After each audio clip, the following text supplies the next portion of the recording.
한쌤과 떠나는 미술과 디자인 여행. 여러분, 이번 여행부터는 패턴을 주제로 한 3가지 다른 여행이 펼쳐질 것입니다. 오늘은 그 첫 번째 여행으로 과학자의 눈으로 패턴 찾기 여행을 떠나보도록 하겠습니다. 세부 내용으로는 패턴이란 무엇인가, 패턴의 종류, 패턴 찾기의 중요성, 그리고 패턴을 찾아 나뭇잎을 쉽게 그리는 법을 간략히 알아보도록 하겠습니다. 먼저 오늘의 준비물부터 알려드리겠습니다. 오늘의 준비물은 흰색 캔디지나 스케치북, 연필 지우개, 사인펜, 연필 색연필. 여러분, 이번 주에는 새롭게 패턴을 주제로 한 수업을 해보겠습니다.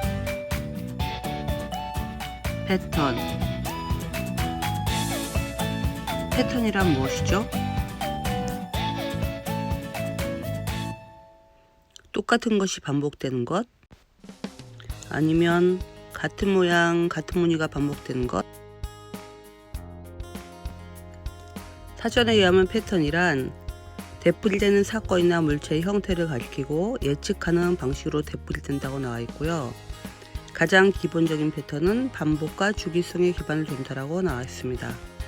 그런데 패턴이란 쉽게 말해서 공통된 특징이 규칙적으로 반복되는 것으로 생각하면 좋을 것 같습니다. 패턴의 종류. 여러분들이 알고 있는 패턴은 어떤 것들이 있나요? 여러분이 일상에서 자주 사용하는 핸드폰? 핸드폰 패턴이 있죠. 그 밖에도 우리 주변에는 많은 패턴들이 있습니다. 우리가 일상에서 쉽게 접할 수 있는 것으로는 옷감의 무늬나 벽지를 들 수 있죠. 그럼 이제부터는 우리 주변에는 어떤 다양한 패턴들이 있는지 알아보도록 하겠습니다. 여러분들이 아는 사람들이 있나요? 찰스 다윈, 아인슈타인, 갈릴레오 갈릴레이, 멘델입니다. 이들은 한 분야에서 오랫동안 대상을 관찰 연구하여 물리나 우주, 진화, 유전의 법칙을 알아낸 과학자들입니다. 과학자들의 눈에 띈 패턴은 어떤 것들이 있을까요? 먼저 자연 속 패턴입니다. 좌우 대칭, 최적의 연결망, 균열,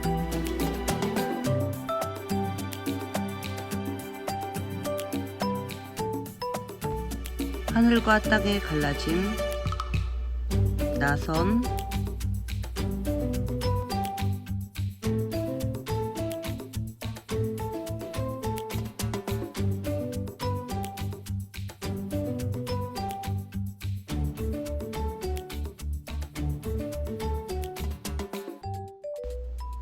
타일과 결정,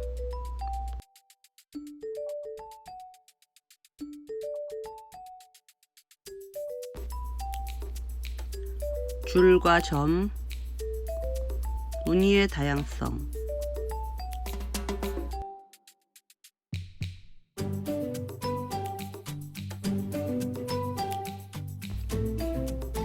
파동,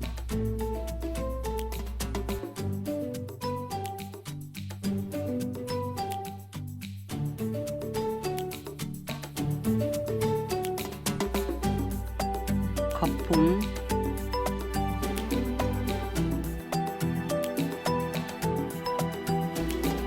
흐름과 혼동,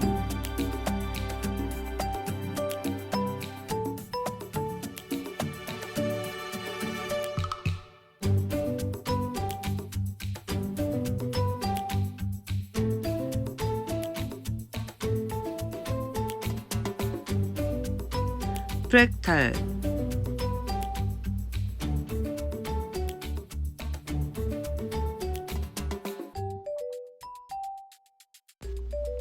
두 번째로 수학과 패턴의 관계를 알아보도록 하겠습니다.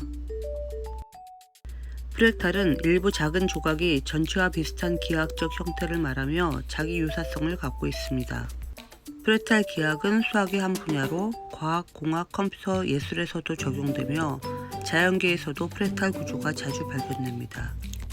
피보나치 수열도 수학에서 볼 수 있는 패턴 중에 하나인데 앞의 두 수의 합에 뒷수가 더해지는 패턴을 갖고 있습니다. 황금 비율은 인간이 인식하기에 가장 균형적이고 이상적인 비율을 뜻하며 피보나치 수열을 바탕으로 하고 있습니다.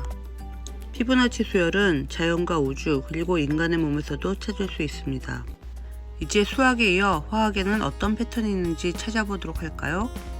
화학, 시약, 혼합물에서도 패턴을 볼 수 있지만 가장 대표적으로 탄소에서 원자의 패턴 결합을 볼 수 있습니다.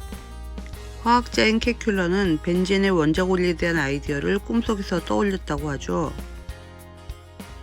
벤젠 또한 결합 방식을 달리하면 여러 물질을 만들어낼 수 있는데 이런 식으로 탄소 원자의 결합 방식을 연구하여 2010년 노벨상을 탄 반도체 신소재 그래핀이 만들어지기도 했습니다. 여러분, 패턴의 종류가 참 많죠?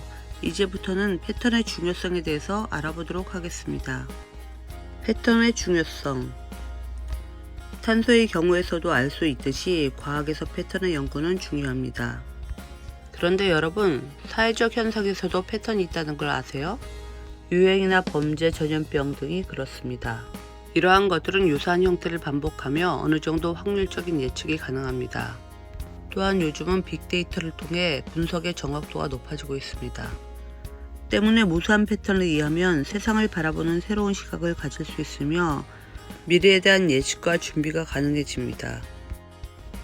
여러분, 흥미롭기도 하겠지만 조금 어려울 수도 있었겠네요. 마지막으로 패턴을 찾아 나뭇잎을 쉽게 그리는 법을 알아보겠습니다. 여기 다양한 나뭇잎이 있죠? 각각의 특징을 찾으면 나뭇잎은 쉽게 그릴 수 있는데 나뭇잎의 모양에 따라 가로, 세로 길이를 조절하여 사각형을 먼저 그려줍니다. 그 후 사각형, 수평 중심축에 수직으로 나뭇잎 인맥을 그리고 좌우 대칭의 형태로 나뭇잎을 그려주면 됩니다. 보시는 바와 같이 목련 나뭇잎의 사각형과 라일락 나무의 사각형은 모양이 다르다는 것을 알 수 있습니다.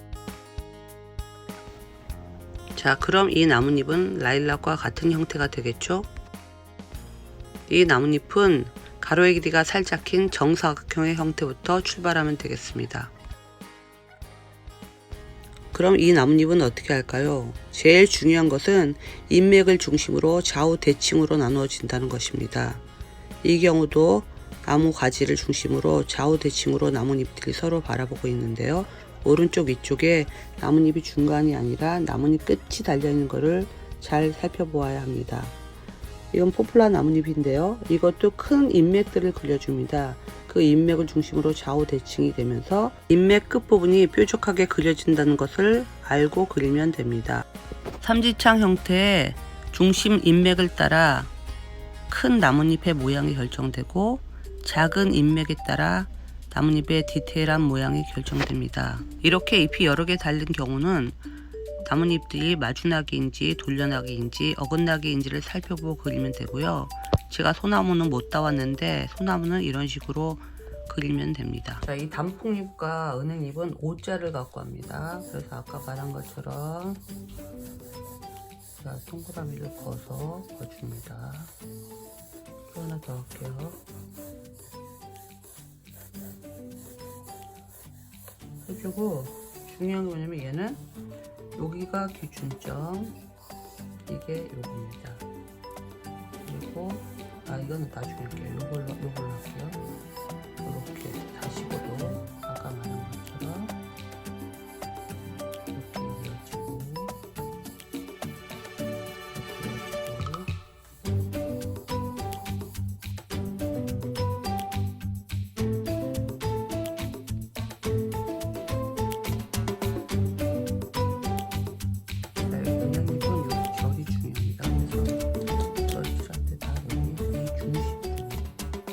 이렇게 칠해주는 것이 중요합니다.